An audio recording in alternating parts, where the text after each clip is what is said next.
नमस्कार बच्चों, मैं आपकी हिंदी कक्षा की अध्यापिका आज फिर से आपके सामने एक नए अध्याय स्वतंत्रता दिवस के ऊपर आपके साथ विचार विमर्श करने आई हूँ आपके साथ।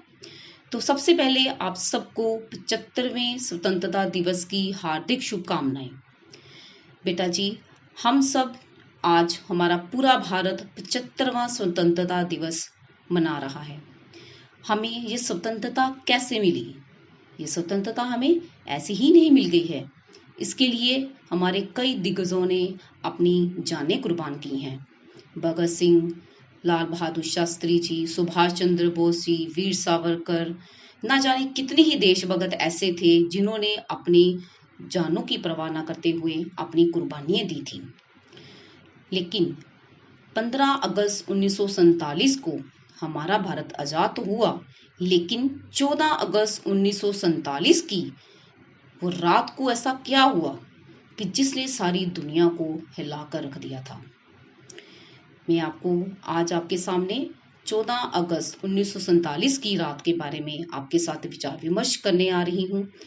मैं चाहती हूँ कि आप बच्चे भी इसके बारे में जानें, हमारी स्वतंत्रता के बारे में जानें कि हमें स्वतंत्रता ऐसे ही नहीं मिल गई, बड़ी कठिनाइयों के साथ, बड़े दिग्गजों के द्वारा इसके साथ पूरा का पूरा संघर्ष किया गया और तब जाकर हमें जो हमारी स्वतंत्रता थी पूरी हमें मिली। तो बेटा जी, हम अब स्टार्ट करते हैं। हमारे इतिहास में बड़ी हैरान कर देने वाली ये बातें हैं, ऐसी बातें हैं जो कि 75 साल पहले एक ऐसी घटना घटी जिसने सारी की सारी दुनिया को पूरी तरह से हिलाकर रख दिया था। ये दौर उस समय का है जो जाते जाते ऐसा दर्द दे गया जिसकी भरपाई जो थी वो आज तक नहीं हो पाई है। लेकिन वो एक ऐसा दौर था, वो दौर था बंटवारा। और एक ऐसी लाइन ने थी जो सरहद में तब्दील हो गई थी। एक ऐसा माहौल था उस टाइम पे कि जो सारा का सारा हमारा बदल गया। तो मैं आपको अपने 75 साल पीछे लेके जा रही हूँ कि जिसमें तब हमारे देश की जो आबादी थी, हमारे भारत की जो आबादी थी वो 40 करोड़ के आसपास थी। आपको भी पता है हमारा देश जो था वो उस टाइम पे भी ब्रिटिश सरकार के अधीन था। सारे जो भी हमारे सब काम होते थे ब्रिटिश सरकार के अंडर होते थे। पूरा जो हक था हमारा हमारे ऊपर वो ब्रिटिश सरकार का था। लेकिन उनमें एक बात क्या थी उस टाइम पे कि हिंदू मुस्लिम साथ साथ थे। लेकिन ब्रिटिश सरकार को ये भी कहाँ बर्दाश्त था, क्योंकि भारत में अशांति बनी रहे, भारत जो था वो अशांत रहे, तो इसके लिए अंग्रेज सरकार जो थी हर दम प्रयत्न करती रहती थी। अंग्रेजों ने अपनी यही ये चाल थी, सबसे पहले मोहम्मद अली जिन्ना पर चली थी। मोहम्मद अली जिन्ना जो कि मुस्लिम लीग के मुखिया थे और आज भी वे अलग मुल्क की बात जो है वो आज़ादी से पहले ही शुरू हो गई थी। आज़ादी को आज़ाद हमारे भारत को आज़ाद करने की जो बात थी वो पहले ही शुरू हो गई थी, क्योंकि नेहरू जी और जिन्ना में आपस में अभी भी उनके आपस में जो बातचीत थी, खींचातानी चल रही थी भारत को आज़ाद करवाने की। अब जो मुस्लिम जो थे उनकी आबादी भी 1/4 थी इस टाइम पे। जिन्ना क्या चाहते थे, जिन्ना चाहते थे कि मुस्लिमों के लिए भी एक अलग मुल्क बना दिया जाए। लेकिन वो ये भूल गए थे कि जो हजारों वर्षों से साथ रहते आ रहे हैं, अब उनमें ये कैसी घुटन। लेकिन हमारे हिंदू मुस्लिम जो थे वो भी इस बात का शिकार होते जा रहे थे। अब वो भी आपस में लड़ने झगड़ने लगे थे। हिंदू हिंदू मुस्लिम आपस में सभी एक दूसरे को मारने पर तुल गए थे। अब जवाहरलाल नेहरू जो थे वो भी जिन्ना की जिद के खिलाफ थे और जिन्ना की वजह से ही अंग्रेजों ने जाते जाते हमारे देश के 2 मुल्क कर दिए, 2 बंटवारे कर दिए। अब उस 14 अगस्त की रात को ऐसा क्या हुआ था? 14 अगस्त की रात को होने से पहले ही जो हमारे सभी थे, Pandit Jawaharlal Nehru, Sardar Patel, Rajendra Prasad, Mountbatten viceroy house पहुंचे। 9 बजे के करीब वहां पर 5 लाख लोग जो थे वो इकट्ठे हो गए वहां पर। सबसे पहले सभी ने अपनी 9 बजने से पहले ही वहां पर दिल्ली में काफी बारिश हो रही थी। चारों ओर इतना बारिश का माहौल था कि सभी जो थे पूरी तरह से उस समय की जो कार्रवाई थी वो पूरी तरह से चल रही थी।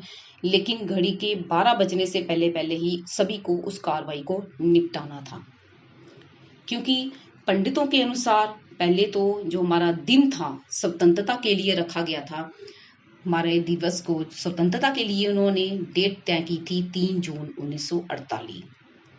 लेकिन माउंटबेटन जो थे वो हमारे उस समय आखिरी वायसराय बनाया गया था उन्हें भारत का, उन्हें ही आधिकारिक तौर से स्वतंत्रता दी गई कि वो ही जाकर इस कप का निपटारा करें।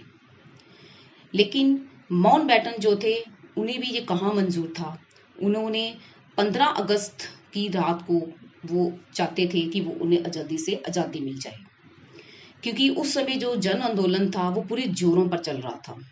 एक तो महात्मा गांधी जी ने जन आंदोलन से देश में नई क्रांति लाई थी, और दूसरी तरफ हमारे सुभाष चंद्र बोस जी ने भी उनकी आजाद हिंद फौज के द्वारा जो अंग्रेजों का जीना दुश्वार किया हुआ था।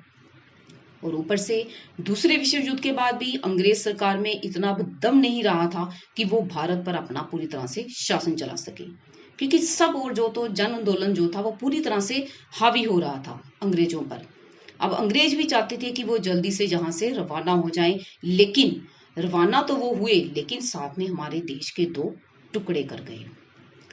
अब 3 जून 1900 ऐसा क्या हुआ कि 3 जून 1948 जो थी अंग्रेजों द्वारा तय की गई थी, लेकिन माउंटबेटन के द्वारा 15 अगस्त 1947 को ही क्यों चुना गया।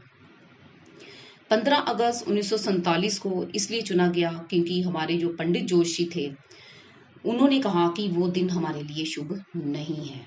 इसलिए उन्होंने कहा कि रात के 12 बजने से पहले पहले जो हमारे प्रधानमंत्री जी हैं पंडित जवाहरलाल नेहरू, उनके द्वारा अपने भाषण को समाप्त कर दिया जाए।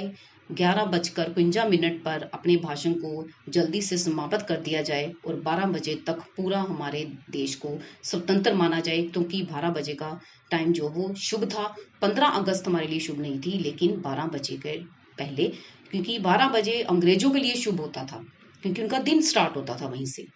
और हमारे जो देश थे, हमारे जो पंडितों के अनुसार हमारी जो दिनचर्या है वो सुबह के टाइम ही शुरू होती थी। तो 12 बजे से पहले अब पंडित जी को अपना स्पीच खत्म करनी थी और ऐसा ही किया गया। जैसे ही पंडित जवाहरलाल नेहरू जी ने अपनी स्पीच को खत्म किया, उन्होंने ब्रिटिश झंडे को उतार कर तिरंगे को लहरा दिया। इस तरह अब दुनिया के नक्शे में 2 मुल्क जो होते वो बन चुके थे, देश का बंटवारा हो चुका था। सुबह होने तक हमारे आज़ादी का जश्न जैसे ही शुरू हुआ, लोगों में एक उत्साह था, एक खुशी थी, लेकिन जल्दी से ही ये आज़ादी का जो माहौल था वो अशांति में बदल गया। क्यों शांति में बदल गया? क्योंकि लोग हिंदू मुस्लिम में बंट चुके थे। हर तरफ मौत का तांडव दिखाई दे रहा था, दंगे शुरू हो गए थे, दंगों में लाखों लोग मारे गए थे। जिन भारतीयों ने एक सपना देखा था, अब वो एक भारत को स्वतंत्र करवाने का, वो अब एक दूसरे को मारने पर तुल गए थे। ये विभाजन जो था वो इतना दुखदाई था कि इसने विभाजन ने सारे देश को अपने काले बादल में घेर लिया था। कुछ लोग जो थे वो भारत चले गए, कुछ लोग पाकिस्तान चले गए। ऐसे ही जो कई लोग ऐसे भी थे जिन्होंने हिंदू मुस्लिमों में कोई अंतर नहीं किया, और कईयों ने इंसानियत की खातिर पीड़ितों को शरण भी दी। लेकिन ये बंटवारा तो होकर रहा, और इस बंटवारे का जो चाहे जो बंटवारा हमारी हफड़ा दफड़ी में हुआ, माउंटबेटन ने भी ज्यादा उसको टाइम नहीं मिला और उसने इस बंटवारे को उसे जल्दबाजी में ही चाहे अंजाम देना पड़ा, क्योंकि उस टाइम पे अब हमारे जो माउंटबेटन थे वो भारत के आखिरी वायसराय थे। अब हमारे 3 जून 1948 को स्वतंत्रता घोषित करने की बजाय 1947 को ही 15 अगस्त 1947 को ही भारत को आजाद कर दिया गया, क्योंकि अब वो अंग्रेज जो थे वो पूरी तरह से डर चुके थे। अब जैसे ही हमारे आखिरी जो उनकी फौज थी, अब तो संघ सेना भी, उनकी अंग्रेजी सेना भी डर चुकी थी, वो अब जाने के लिए रवाना होने जा रही थी। मुंबई की बंदरगाह से उन्होंने विदा लेते हुए जॉर्ज पंचम की विदाई देने वाले उनको बैंड बाजों से उनको विदा किया गया और उनका पूरी तरह से सत्कार करके सारी तरह से उनको अपने देश वापस भेजा गया। तो ये थी हमारी बेटा स्वतंत्रता दिवस की 14 अगस्त की वो रात, जिसमें उस एक रात ने सभी के जीवन, भारतीयों के जीवन को बदल कर रख दिया। और हमारे कितने ही जो हमारे देशभक्त थे, उन्होंने अपनी जानों की परवाह ना करते हुए हमें अपनी आज़ादी दिलाई और हमें देश के लिए जीना सिखाया। तो ये थी हमारी 14 अगस्त की वो रात का दृश्य, 14 अगस्त की वो रात की बातें तो मैंने आपको बताई। तो आप इसे बेटा जी शेयर करना मत भूलिएगा, ताकि बाकी बच्चे भी जान सकें कि हमें आज़ादी किन किन कारणों से मिली, कैसे मिली, किन मुश्किलों से मिली और किन दिग्गजों ने इसके लिए अपने अपने प्राणों का बलिदान दिया। जय हिंद, जय भारत, वंदे मातरम।